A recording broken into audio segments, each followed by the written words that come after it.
Sakuri was an ordinary university student. Since he activated the mysterious system, he gained a unique ability, the power to acquire a new identity every week.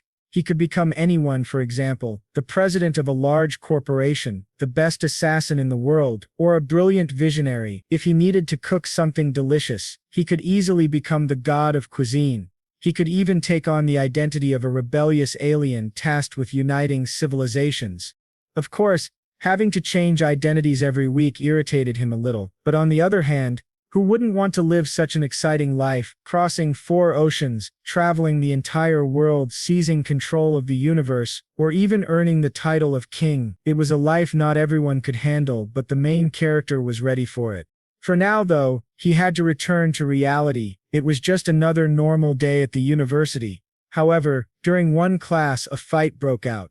A classmate laughed at Suri, mocking him because he thought Suri was nothing more than a thug from 18th Street. The school bully, Eric, ridiculed him, saying Suri received more pocket money in a day than Eric spent in an entire year.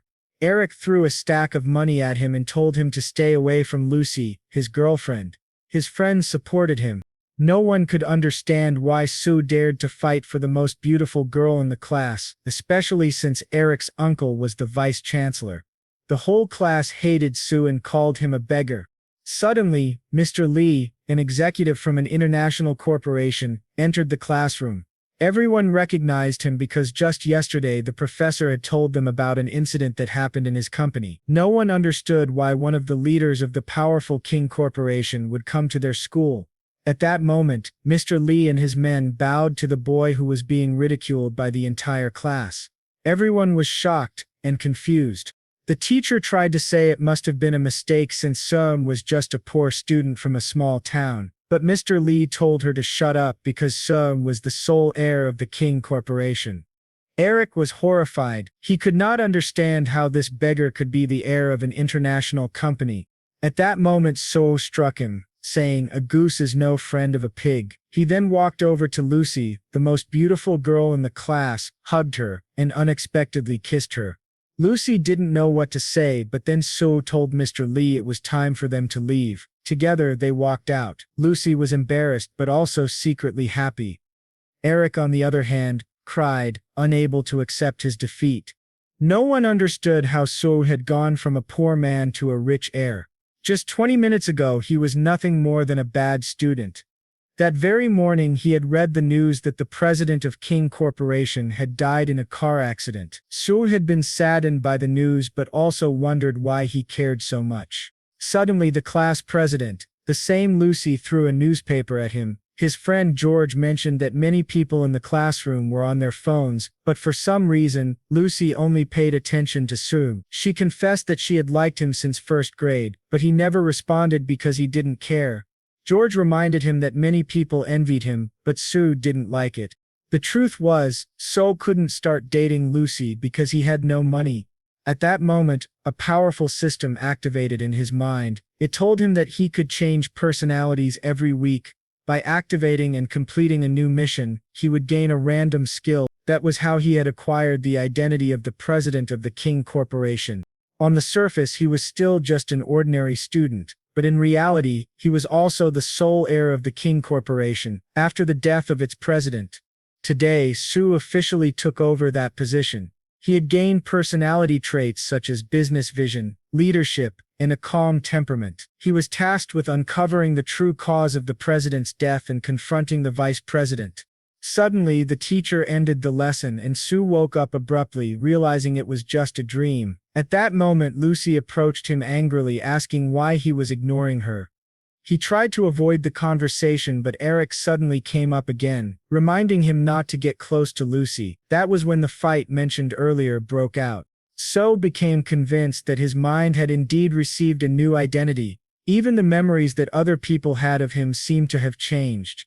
Meanwhile, the assistant of the company's vice president told Seo that Mr. Lee had already returned from Seo's school, adding that his people had been slightly delayed. The assistant sneered that nothing could be done because Sue was just a child who knew nothing. Later, he revealed to Sue that Shan was the vice president. After the president's accident, Shan had been the first choice for the new president. However, because Mr. Samuel had left all his shares to Sue in his will, Shan was not eligible to become president.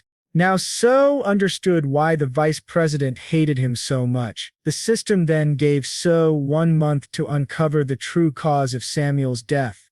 Sue began to suspect Shan. Mr. Lee told him that Shan was known for his cruelty and had many enemies, even among the powerful.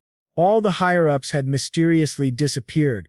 Then a man warned Sue to be careful, reminding him that he was still just a student. Sue wanted to meet Shan personally, so he told all the members of the board of directors to gather at the main entrance. While Sue went to buy milk tea, the board members waited outside and grew very angry with him. But one man asked them to calm down, saying this was the order of the new company president.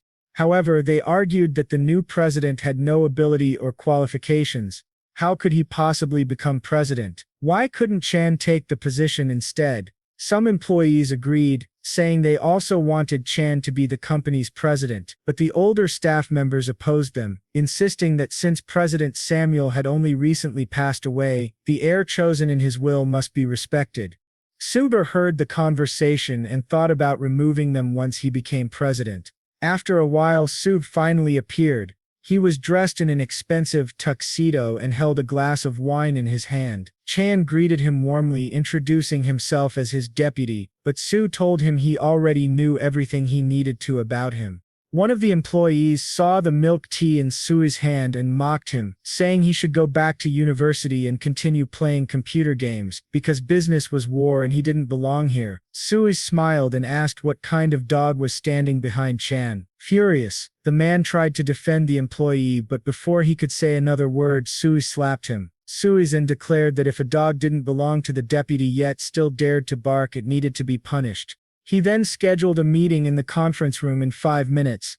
Chan grew angry, realizing this boy was not behaving the way he had expected, and decided to act equally arrogant. At the entrance, the newly appointed director was greeted by his secretary, Soa. Lee assured him that she was absolutely trustworthy, and that he could rely on her for anything. Soa then asked her to prepare 3 cups of tea for him, in the conference room. The secretary was puzzled as to why he needed 3 cups at once. 5 minutes later, all the board members were seated in the conference room. Sue introduced himself and declared that from today onward he was the president of the company. But before he could continue, one of the managers interrupted, bringing up the issue of inheritance. Suddenly Sue threw a hot cup of tea at him and told him to shut his mouth. The man was shocked. Didn't his parents ever teach him not to interrupt others? Sue then continued, firmly stating that from this day forward he was the company president. He asked those who opposed him to speak freely, saying he was willing to hear and get to know them, but everyone remained silent, too afraid to say anything. Lee was satisfied, glad that the late President Samuel had chosen Sue as his successor, although young Sue was already displaying great charisma. At that moment, Shan spoke up. He told Surat that he was still very young, but already showed great promise. With such a leader, the company would surely succeed. However, he added that the company employed tens of thousands of people, and convincing the managers alone would not be enough. If Surat could accomplish something incredible like closing a major deal with Thai Corporation, then no one in the company would ever doubt his abilities again. Lee immediately stepped in to defend Sua, pointing out that the Thais were their worst enemies. He couldn't understand how Chan dared to suggest that Sua sign a deal with them. Enraged, Chan threw a glass of water at Lee for daring to talk to him that way. At that moment, Sue picked up the glass of water and calmly announced that he would take on the project himself.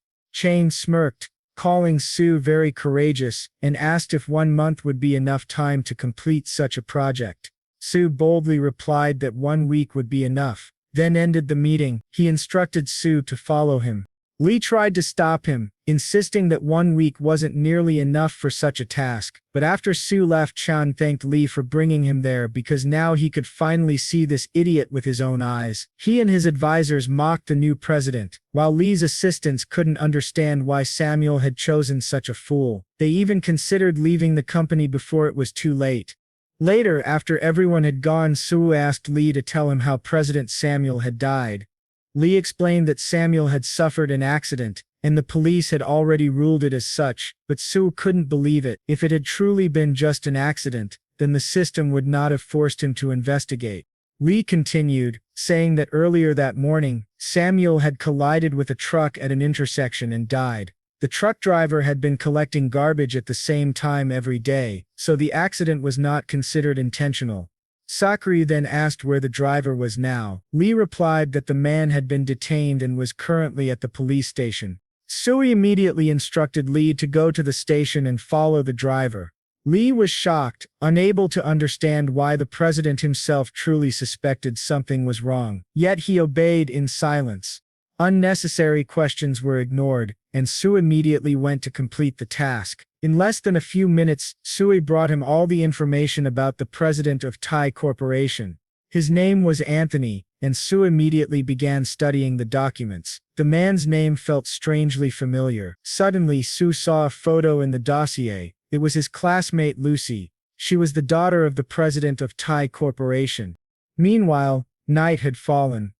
Lucy was sitting in her room drying her hair while her friends discussed Sue, who had suddenly gone from a loser to a successful person.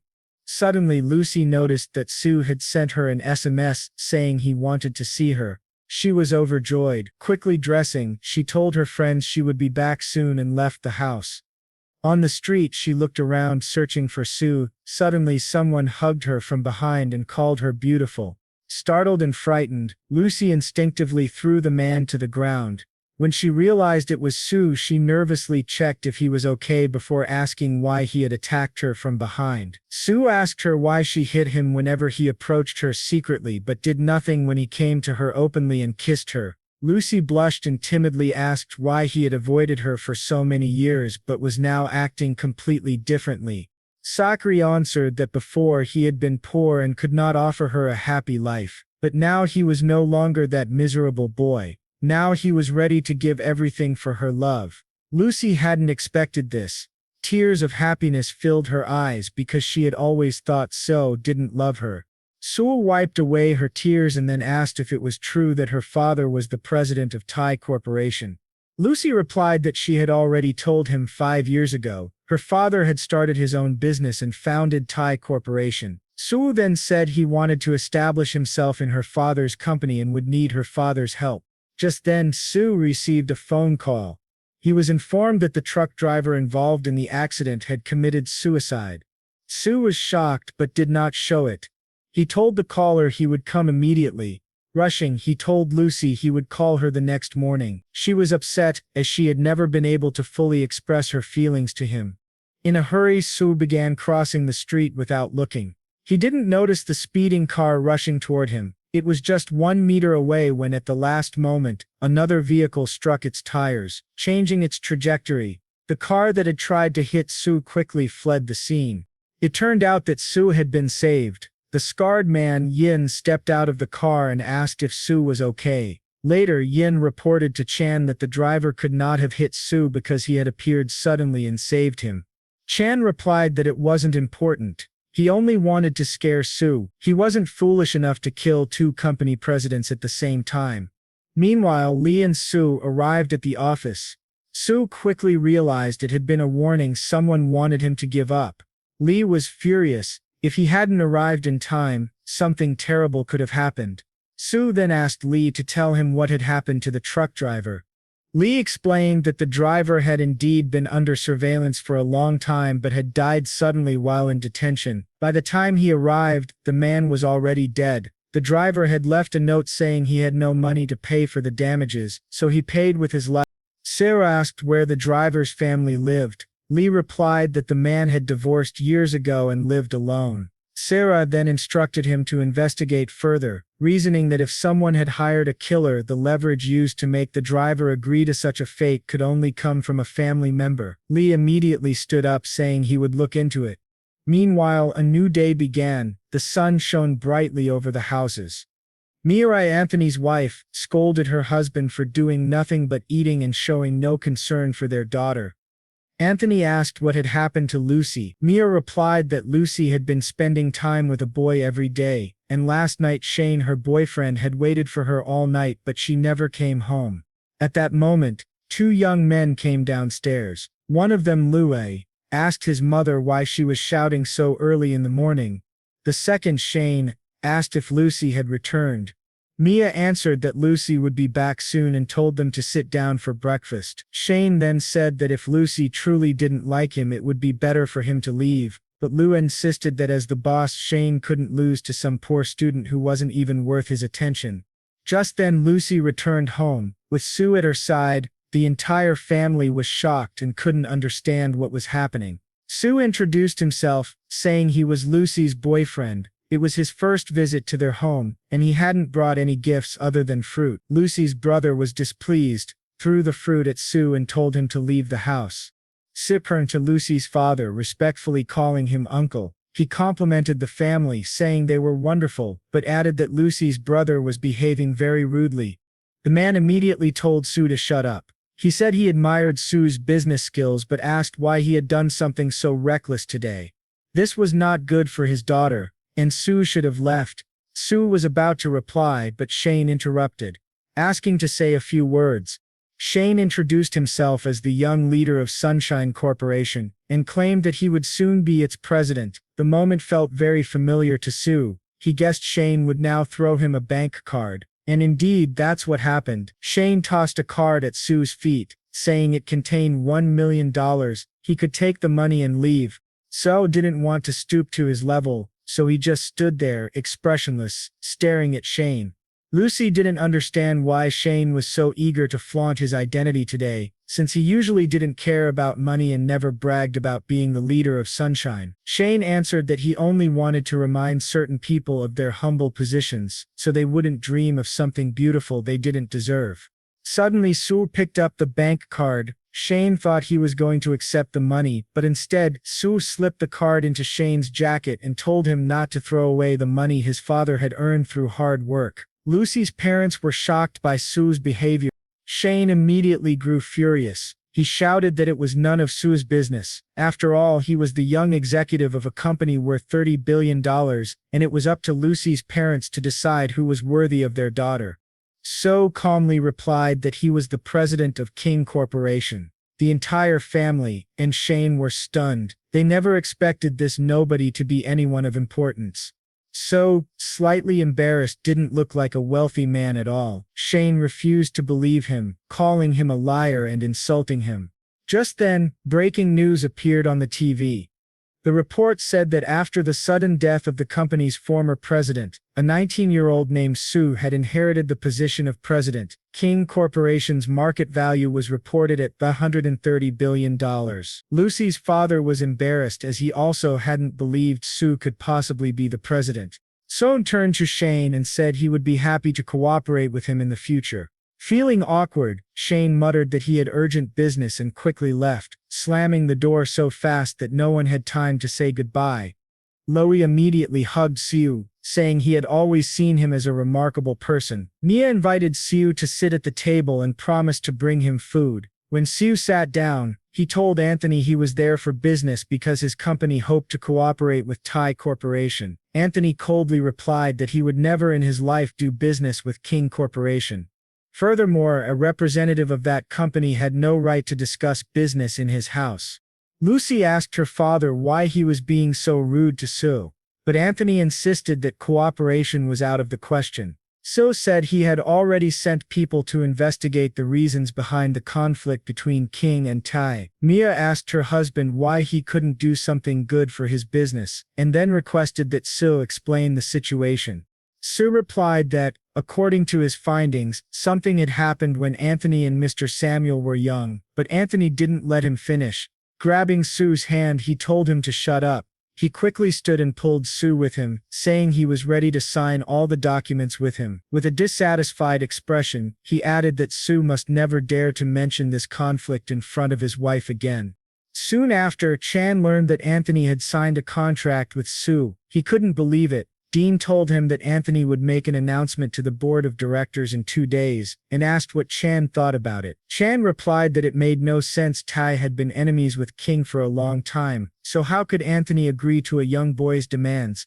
The assistant suggested it might be because So had started dating Lucy. Chan grew furious and demanded why no one had told him such important information. His assistant replied that he had just found out himself. When asked if he wanted to pursue the matter, Chan said there was no need. So was just a child and he wouldn't panic because of him. Besides, he already had a plan to deal with him. At that moment, the system informed Sue that he had only 4 days left before the deadline. He needed to finish the task quickly. Sue was surprised, realizing that discovering the truth behind Samuel's death was far more important than signing any contract. Just then, Lee rushed in and told Sue he had uncovered something incredible. The truck driver had a daughter. 3 years ago, she had gone abroad to study, and since then he had started working as a driver at a construction site. Sue realized that the poor man must have gotten involved in something unusual after all. How could an ordinary truck driver suddenly... The man realized that the money to send his daughter abroad had come from somewhere unusual, and then So understood that the killer was very clever, because he had probably planned everything more than 30 years in advance. Lee agreed with him, since they still hadn't been able to trace the source of that money, and because the enemy was so cunning and ruthless, Lee hired bodyguards for So who would follow him constantly. He told Sue that now he had nothing to worry about, since all the bodyguards were elite special forces soldiers. Sue was pleasantly surprised, and thanked him for such a favor. He then asked all the bodyguards to step outside, because Sue still had a question for Lee. Lee took out a photo of all the company's directors and asked Sue who the tall man was, and why he hadn't attended the last meeting. Lee explained that the man was not a board member but rather someone very close to Shan. It was said that Shan entrusted most of his dirty work to him. Lee asked if Sue wanted to start investigating with him, but Sue replied that he was simply asking about the man's identity. At that moment, Suri was walking down the hallway when she suddenly saw Yan. He was standing by the wall and asked why she hadn't greeted him when they met earlier. The girl told him to stop following her around the company. He replied that he had urgent matters to discuss with her. He wanted to contact her outside the company, but she had ignored his calls. Suri explained that it wasn't her duty to help him. Suddenly, the man grabbed her and said she shouldn't speak to him that way. If it weren't for him, she would never have become the president's secretary, and if he wanted to, he could make sure she was fired by tomorrow. Yan then told her to listen carefully, because if she didn't want him to die, she would have to help him. After a while, So left the office. He dismissed the guards, saying they were free for the day since he was going home and didn't need extra company. However, the men firmly insisted they would escort the president to his home. At that moment, So was stopped by Soli, his secretary, who asked him for a ride home. She explained that her car had broken down and if the president couldn't take her, she would call a taxi. But So said there was no need, he was willing to help and drive her home. So, together with his security team and his secretary, Sue went to her house. At first, Sui didn't understand why he wanted to come inside, but Sui only wanted a glass of water as a gesture of gratitude. The guards also tried to enter, but their leader Grant stopped them, joking that apparently Sue and the girl would be drinking water all night and it wasn't worth distracting them.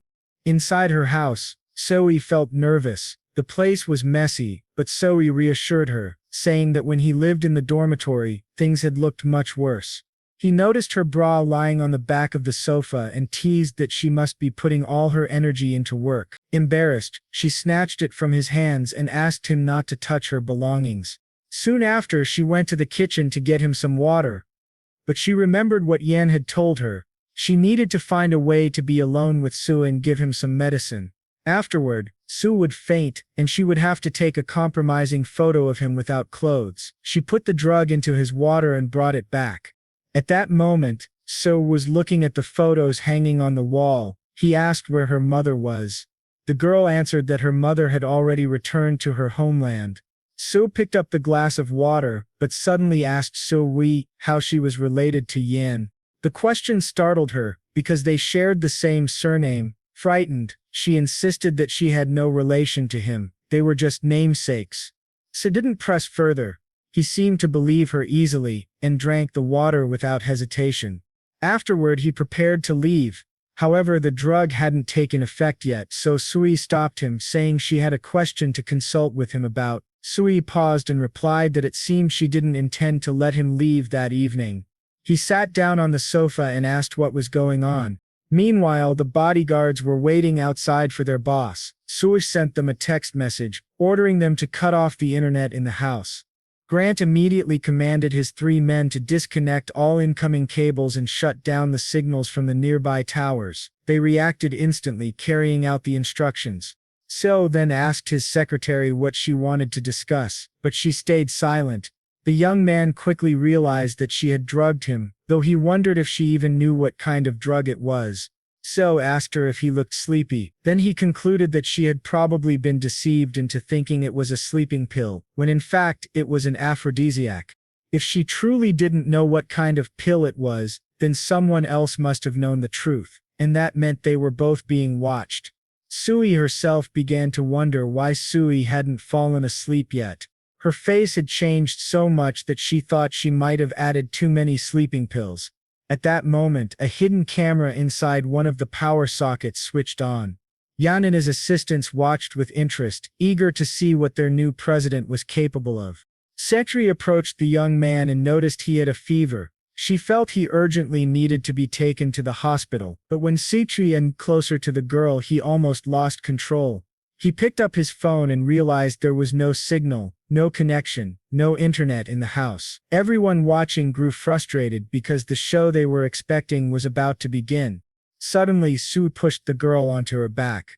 He shouted at her, calling her stupid for not realizing how they intended to use her. Then he quickly stood up, went into another room and told her to bring him some ice. Sue nervously asked what exactly they wanted to use her for. A moment later, one of the bodyguards came into the house and asked where Sue was. The girl replied that he was taking a shower. Grant, the lead bodyguard, smirked, assuming his boss was the kind of man who liked to act fast. Soon after, Sue came out of the bathroom, covered only with a towel. The bodyguard commented that So was still young and didn't understand all the tricks and nuances of how such matters were usually handled. But So ordered him to shut up and focus on the real issue. He told Grant that there was a hidden camera in the room. Grant turned to Soe and asked her threateningly if she was really recording everything in secret. The girl denied it, claiming she knew nothing about any cameras. Sue instructed Grant to search for a hidden video device. He then asked Sue if she knew what kind of drug she had given him. She insisted it was just sleeping pills. Sue pressed her, asking if she really thought a single photo of him without clothes would be enough for their scheme. He revealed that the pill was actually an aphrodisiac, meant to break her down and eventually place her completely under Yan's control. Sakri was shocked, unable to believe it. At that moment, the bodyguard discovered a hidden camera in the socket. The girl panicked, not understanding why they would try to frame her in such a vile way. Sakri told her that her own father was willing to sacrifice her honor for his selfish ambitions. She was stunned. How could her boss know such a thing? He explained that it was only a guess spoken aloud, but her reaction had confirmed it. Finally, Suri confessed that Yan was in fact her father. 15 years ago, he had abandoned her and her sick mother to be with another woman. 3 years ago, she had come here to work, completely alone and desperate. Back then, Yan was already in a mid-level managerial position at the company. He helped her find work, saving her from starvation. Even though she hated him, she couldn't reject him so easily. Grant returned reporting that he had discovered 3 more hidden cameras in the bedroom and 1 in the bathroom. Clearly, someone was planning to drag the president's name through the mud. So asked Sui if she still doubted her father after seeing all of this. She broke down in tears, saying she didn't want to believe it. Perhaps her father had been deceived too. The bodyguard called her stupid, but So stopped him. He declared that he intended to bring down Shan, but to do so he first needed to get close to Yan, and for that he would need Sui's help. If she refused, then he wouldn't be able to count on her strength. After some time, Sue and his bodyguards left. Sui collapsed in tears of despair, not knowing what to do in such a situation. Meanwhile, late at night, the girl stared at the hidden cameras in her house and began recalling her past. She remembered being fired from multiple jobs, constantly treated as useless, and humiliated just for applying. The only person who came to her aid back then was Yan. Because of that, she decided to give him another chance. She was about to enter her father's office when she overheard him talking with some friends. They told him they had met many cruel people in their lives, but Yan was on a completely different level. He had turned his own daughter into a pawn and manipulated her for 3 whole years. Sui realized that her father had specifically ordered the company's executives not to hire her. Only after she became completely desperate did he extend his helping hand. She heard everything and was devastated. Yan's friends asked him if he could show them the hidden camera footage. He replied that he would send people to retrieve the memory cards and then deliver the video to them. At the same time, Suaz was on his way home. Grant asked him why he hadn't gotten rid of Sui since she had betrayed him in the most shameless way. Sui answered that the hardest thing for people was leaving their families. She was just a daughter, why would she betray her father for the sake of her boss? What surprised Sui even more was the fact that even his own secretary had turned out to be one of Chan's pawns. Grant reassured him that there was no need to worry about them because he and his men, they were firmly loyal to him. So replied that he was happy with the way they carried out their work and that he trusted them completely. Grant wondered why such a young man could lead a multi-million-dollar company, trust his subordinates unconditionally, and still remain surrounded by powerful enemies without showing a trace of fear, always keeping a focused working attitude. He noticed that his boss's eyebrows were slightly tense and assumed he must have been dealing with serious business problems, but in reality Sil was just watching a girl dancing on his phone screen. He thought to himself that nowadays anyone could start a live stream and attract countless viewers. Time passed, and soon Sue was back at his house. He told his bodyguard to pick him up the next morning. He had only 2 days left to complete the task, but strangely he did not feel panicked. He faced serious problems, yet resolved them with a calm mind. Perhaps it was the system itself that had given him such a character. As he was about to enter his house, Soi ran up to him and said she wanted to have a serious conversation. Soi invited her inside. The girl obediently entered and sat down in the living room. She confessed that Yan had been using her all these years, that she had been nothing more than his pawn and that he was prepared to destroy her. Now she wanted to strike back. Soi said she was ready to do whatever Su asked if it would help him take revenge, even if it meant sacrificing herself. But Su told her he would not demand self-sacrifice from her. He would help her get what she wanted, and she could finally be free from her father. Sui burst into tears at his words and his selfless willingness to help her. The next morning, Yan left his house and called someone instructing them to wait for Su's departure. He then entered his home and retrieved all the hidden cameras, but at that moment, Sui appeared and stretched out her hand, holding those very cameras. She asked if this was what he had been looking for. Yan was completely confused. How did his daughter end up with his equipment? She confronted him, asking why he had not only tricked her with drugs but also installed hidden cameras in her house. Her father apologized and said it was all because of director Chan. He explained that Chan wanted everything to go perfectly, but had given her the wrong pill and secretly installed the cameras without his knowledge. By the time Yan found out, it was already too late. Yan asked if Su had actually discovered the cameras, but Sui said they should talk inside as she was tired.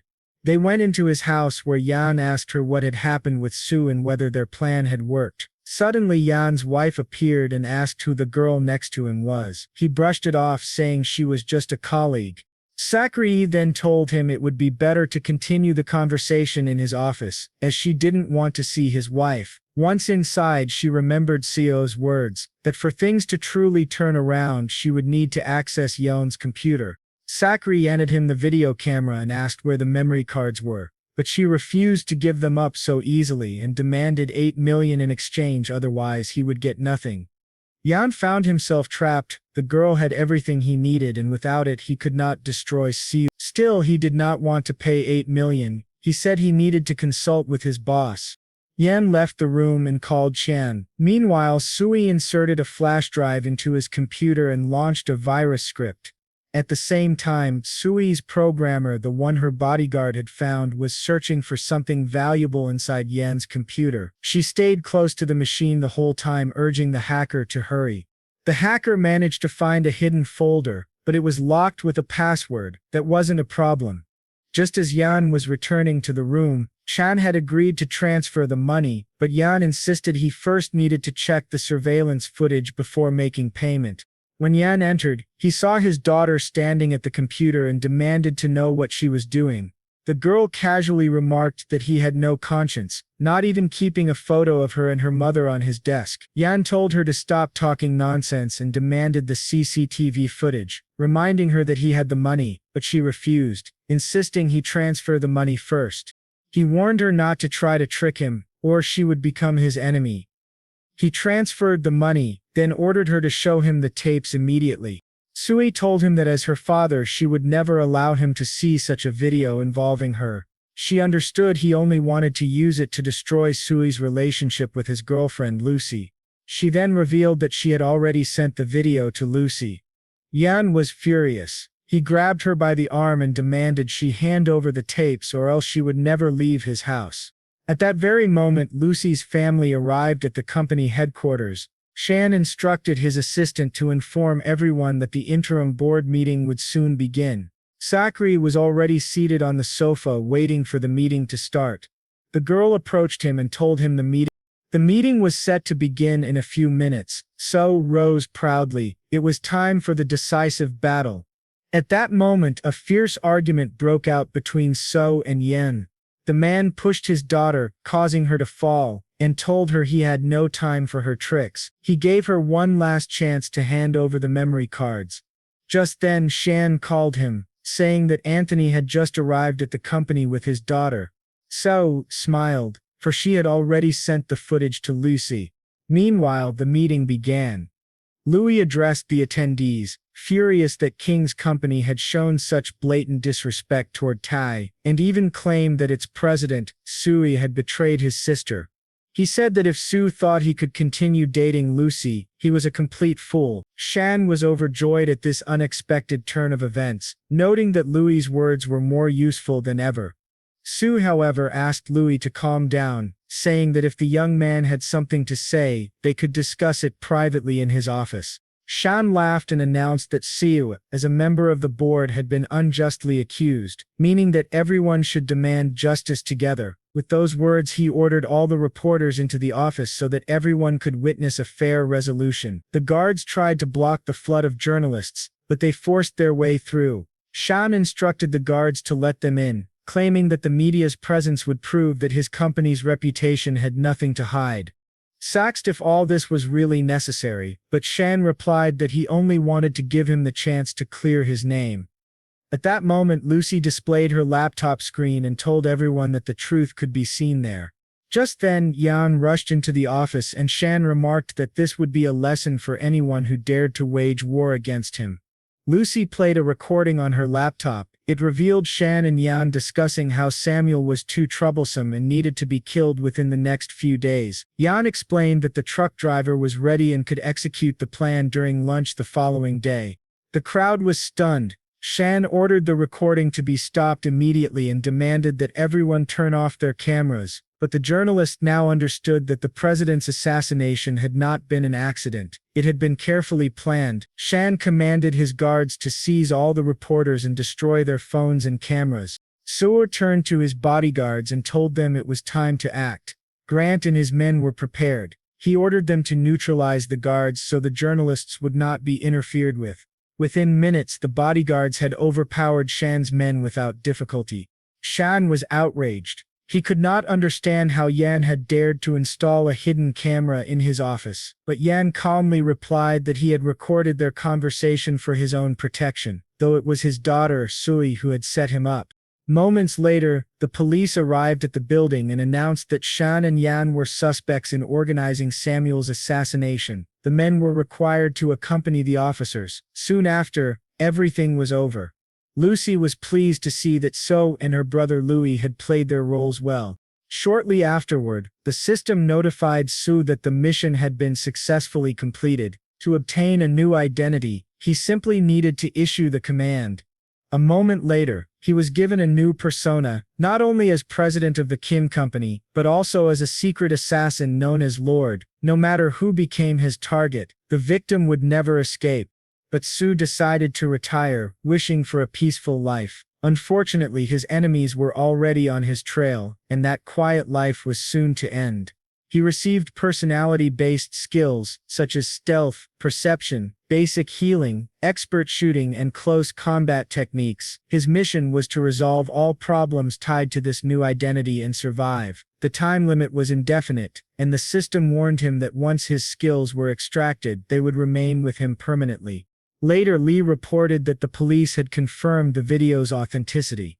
This meant the perpetrators could not escape charges of premeditated murder and faced at least life imprisonment. But suddenly Soo said he wanted Shan and Yan sentenced to death, so that no uncertainties remained in his life. He asked Lee to arrange it. Lee could not refuse, as Soo was his sworn enemy in business. Taking advantage of the opportunity, he removed the threat. Although Soo was young, his determination was admirable. After Leah left, Soo threw 5 business cards against the wall and pinned them all at once with a single strike of his pen. That was the skill of a first-class assassin. Soon after, Soo approached his bodyguard and challenged him. Grant was shocked by the offer.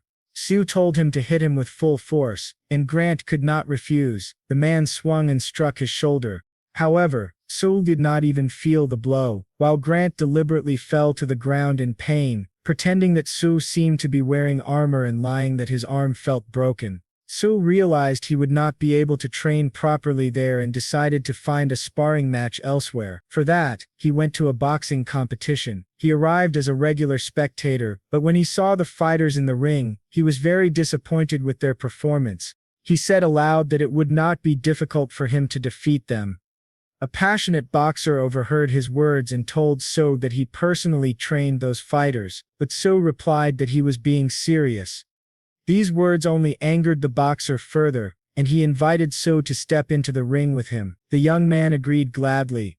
Once in the ring, the boxer was still shocked that someone as weak-looking as Soo had the courage to speak such nonsense. He added that if he lost to Soo that day, he would immediately shut down the boxing club. Soo advised him not to exaggerate, as this was just sparring. Suddenly Shun entered the building. After all, he had invested a lot of money into opening this boxing club. He saw Soo standing in the ring and at first did not understand what on earth he was doing there. Before the fight began, one of Shen's men approached the boxer and told him that if he defeated Soo, the president would pay him $1 million. The man was incredibly happy with that offer. After all, with that kind of money, he would be set for life. Shen asked the trainer what he thought of this fighter, and the man replied that he had brought him from abroad for a huge sum. His nickname was Monster, and he had fought illegally. The trainer claimed that 10 seconds would be enough to break Soo's nose. At that moment, the wild monster swung, intending to strike his opponent with full force. However, Soo easily dodged his attack. The trainer grew nervous and assured Shen it was just an accident. He then threatened the boxer, promising to expel him from the club if he made another mistake like that. Soo said he wanted to test his own strength and skill and told the boxer to punch with all his might. The boxer became furious and said Soo had made the worst mistake of his life. Since Soo had asked sincerely, he would not refuse. Now the fighter was enraged and could not be stopped. Shen smiled and muttered that this is what happens to anyone who dares steal the girl he loves. The wild monster unleashed a series of powerful punches, but Soo dodged each one easily, smiling at him. "Is this really all you can do?" Soo asked. The boxer responded angrily that Soo was acting like a rat, running around the ring and not even daring to hit him. Soo did not want to punch him in the face, so instead he decided to strike the man's hand. At the very moment when the boxer was about to attack again, Soo seized the perfect opportunity and landed a precise blow on his opponent's hand. A moment later, the sound of bones breaking filled the air. The boxer's arm had snapped. Everyone was shocked. No one could have imagined such a thing happening, and even Soo himself had not expected to become so strong. Shen wanted to leave as quickly as possible, but suddenly Soo turned toward him. Shen froze as Soo walked over, terrified. Shen pretended to be surprised at such a coincidence and asked what he was doing there. The guards told Sue to keep his distance from their boss, but Sue grabbed them, smashed their heads together with full force, and then turned to Shen. Sue said he overheard the trainer telling the fighter that Shen was willing to pay $1 million if he defeated him. Shen, frightened, replied that it was only a coincidence. Sue warned him that this would be the first and last time, and if Shen continued to plot against him, he would meet a very undesirable end. Then Sue released him and walked away. Shen and his men bowed to Sue and wished him good luck. The crowd, witnessing this, began whispering about how Shen's image as a tough guy had collapsed. He had turned out to be nothing more than a coward. Meanwhile, Sakuri was walking down the street and decided to call his girlfriend. He invited her to lunch, but she told him she was at the university and warned him that if he kept skipping classes, sooner or later he would definitely be expelled. Sakuri simply replied that he had already spoken with the dean. Next week he planned to donate $3 million to the university to create an educational fund, and in return the dean would help him with his exams. At that moment Sue was being watched from the rooftop of a building. The girl observing him was surprised that the Lord could be so young, but her companion said it did not matter, since he would soon become a corpse anyway. After all, he had spent a long time tracking him down. Suddenly Sue turned in their direction and spotted them. The girl grew nervous, wondering if their plan had failed, while the man could not understand how Sue was able to notice them from such a distance. When the strangers aimed again at the spot where the young man had just been standing, he was already gone. Sue had hidden around the corner of the building. He thought at first that Shen had sent assassins after him, but then realized Shen would not have had enough time to organize something so quickly. Perhaps these were enemies from his former identity. Soon after, Sue called his bodyguard and told him to reinforce security. After some time, the guard reported back that he had added 30 men to the security team, and had also installed infrared sensors around the villa to protect the perimeter. Now if anyone tried to approach, they would immediately be detected. Sukri thanked him for the good work and allowed the men to rest. At that moment his enemies realized that the young man had strengthened his security, which meant he had discovered everything. The girl remarked that it was no surprise he reacted this way, since he relied on such primitive methods of protection. Sue believed that by using these defenses, he would increase their vigilance, convince them that he was on guard, and then he would defeat them with a decisive move. But the main question was how to choose the right time to lure the snakes out of their hole. Suddenly he received a call from a hidden number. Sakuri answered, and the stranger asked how the Lord was doing. Sakuri immediately recognized his voice. It was Tony, one of his former agents. Sakuri did not understand why Tony had suddenly contacted him, especially after the assassin had chosen to live a quiet life. Sue asked how Tony dared to call his personal number directly, reminding him that in their line of business this was strictly against the rules. Had he forgotten? Tony, with joy in his voice, replied that breaking the rules had not been in vain, because he had a very big request. Intrigued, Sue asked him to explain further. Tony said the target was located in China, very close to Sue, and most importantly, the client was extremely generous, offering to pay $3.5 million. Sue was shocked and asked how serious this target must be for someone to offer such a huge sum. Tony replied that the target was only a company president, which for Sue would be a very simple job. All the details, Tony said, would be sent to him by email. Moments later, Sue opened the email and froze in horror when he saw his own photograph on the screen. At that time, Tony was relaxing on a beach, surrounded by beautiful women. A while later, Sue called him back. Tony asked if he was interested in the offer, but Sue had not called about that. Instead, Sue demanded he immediately reveal the name of the client. Tony was confused, saying he could not disclose such information, but Sue told him that one way or another he would get what he wanted.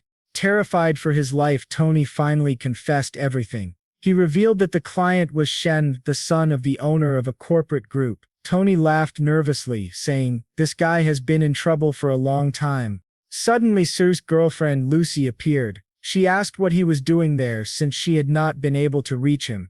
Sue himself was surprised to see her. She was very angry at him, so he tried to make amends by offering to take her out for dinner. Lucy grabbed his hand and reminded him that it had been very difficult to book a table at this restaurant. If they missed it, Sue would have to pay a cancellation fee. Sue solemnly smiled. As they left, Sue instructed his bodyguard to bring assistants with him and told them to follow. His enemies saw Sue leaving the house. The man among them suggested they follow him, but the girl said there was no point. It was still too early to make a move, and judging from his actions, he had already figured everything out. They would need to wait for reinforcements. Meanwhile, Sue and Lucy arrived at the restaurant, only to discover they were 30 minutes late. The staff told them the next available table would only be in a month. At that moment, Sue was on the phone with someone. Lucy asked who he was speaking to, and Sue casually replied that he was buying the restaurant. Tomorrow, he said, they could have dinner there without any problem.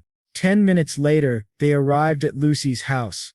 She asked him to wait because she wanted to cook noodles for him. Asked if anyone else was home. She replied that her brother was abroad and her parents were at a meeting. Suddenly Sue embraced Lucy. She was flustered, not understanding what he was doing. He looked into her eyes and kissed her. Lucy did not know how to respond. She asked him to stop, but Sue's hands were already reaching for the zipper of her dress. Soon, the girl was lying on the bed, though she still felt unprepared for this. Sue assured her she had nothing to fear and promised to be extremely gentle. Moments later, he kissed her again. Lucy seemed to give in, but suddenly the lights in the room switched on. It was her mother and father apparently. The meeting had been cancelled, and they had returned home. Sue and Lucy immediately jumped up from the sofa.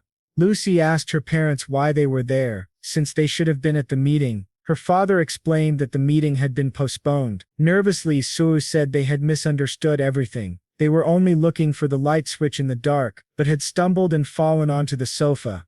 Extremely embarrassed, Sue quickly added that it was time for him to take care of his business. He wished Anthony and Mia a good night and hurriedly left the house. When the bodyguard saw his boss, he was surprised. It seemed the young master had once again finished one of his romantic affairs. Zachary told his bodyguards that they were free for the day and ordered them to leave. He got into his car, stepped on the accelerator, and began to wonder why the assassin still had not appeared. After all, he had already dismissed the guards. Apparently, he would not be able to meet them today to clear his head. But then he remembered that he still had another option to vent his anger.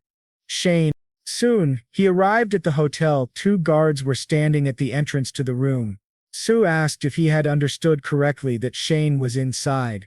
The men replied angrily that it was none of his business, and told him to leave. At that moment, Sue struck one of them, sending him flying several meters away. The second guard, shocked by what had happened, drew his weapon and tried to shoot. But at the last moment, Sue reacted. Thanks to his mastery with weapons, he blocked the gun, preventing the shot, and then knocked the man unconscious.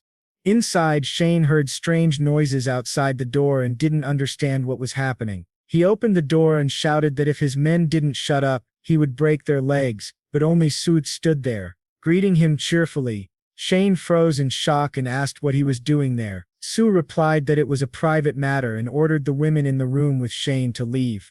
Shane, still full of energy from earlier, told Sue he could call in more girls and even apologized for the incident at the boxing club that afternoon. But Sue said he hadn't come because of that. At that moment, reinforcements entered the room. Shane's men. Shane hid behind them, mocking Sue for being stupid enough to come alone. But Sue only laughed and said he seemed to be expecting this visit. Shane shouted that Sue had humiliated him publicly and thought he would get away with it, but since then he had dreamed of getting rid of him, and now Sue had come straight to him. Zachary was pleased, because if he had gone to kill Shane, he would not have experienced the feeling of victory. Shane then ordered his men to beat Sue so badly that he would never smile again. They rushed at him, but none could land a hit. Sue easily defeated them all on his own. Shane, terrified, ordered them to capture him, but within seconds, all of his men were unconscious. Shane was horrified. He could not understand how a single man could take down so many armed people so quickly. After finishing with the last one, Sue asked if Shane had any other options. Shane, trying to sound brave, replied that if Sue had the courage, then kill him, otherwise his men would not spare him or his girlfriend Lucy. Sue had looked at him murderously and said that if he ever touched Lucy, he would find hundreds of ways to make his life worse than death. Shane replied that he wasn't afraid of him, that Sue was just a company president who thought he was a god. Sue told him it was a very bad idea to spend $3.5 million to try to have him killed. Shane was stunned. How did this bastard know? He had hired an elite agent, and only Agent Tony and the assassin known as the Lord could possibly know. Sakura then leaned closer and whispered that he was the Lord. Suddenly shots rang out. Sue dodged and grabbed Shane by the back, pulling him into cover. Sue asked in surprise if Shane had really brought in more of his people for protection, but Shane was also terrified. His men would never shoot at him. He quickly grabbed his phone, intending to call the police. Sue, wanting to be sure, grabbed Shane by the hair and lifted his head above the sofa they were hiding behind. At that moment, bullets whizzed past again. Sue realized they weren't Shane's men at all. These were strangers.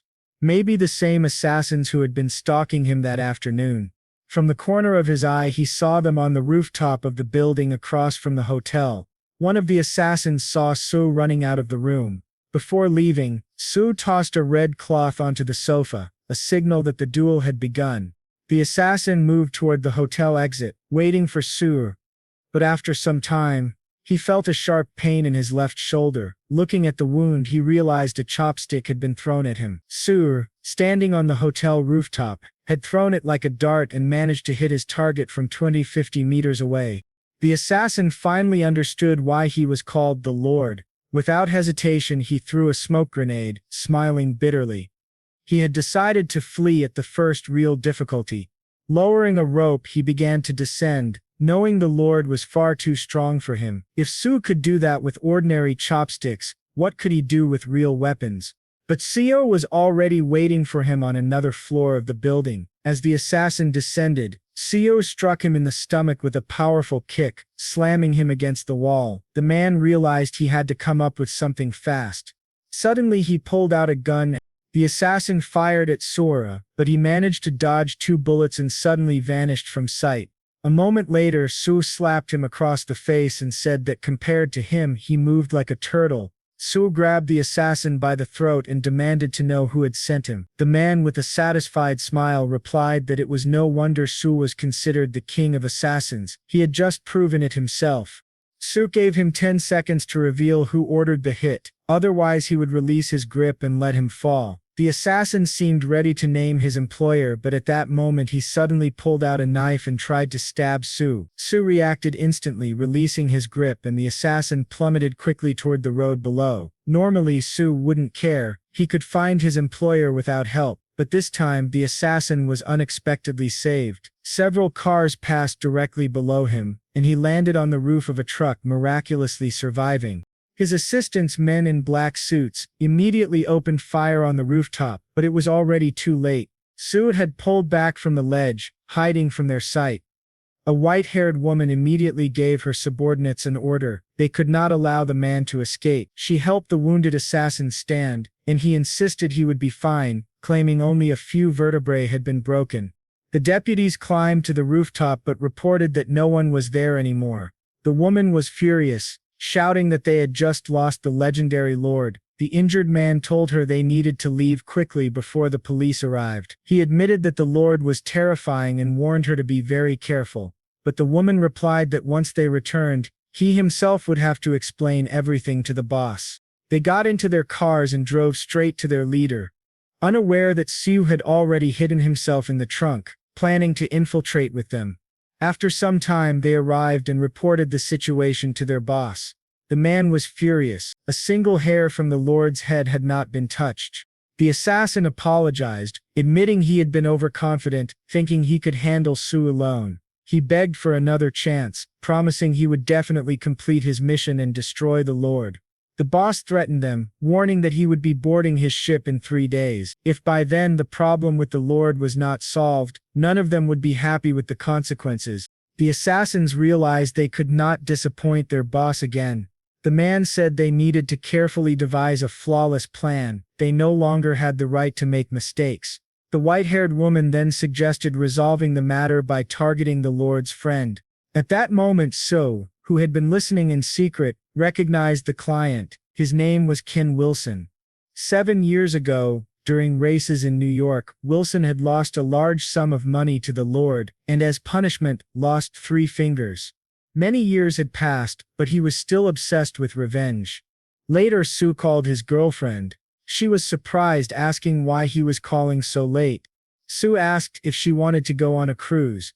Not long after, Sue and Lucy were already at a 5-star hotel. When they stepped out onto the balcony, she was stunned by the breathtaking view from the window. She was pleasantly surprised that Sue had found such a wonderful place. Lucy laughed freely, occasionally taking pictures with the beautiful scenery in the background. Sato simply replied that there was nothing particularly special about this place, since there were countless places in the world even more beautiful. He hugged her and told her they could go anywhere she wished, then kissed her. She was overjoyed to be with him.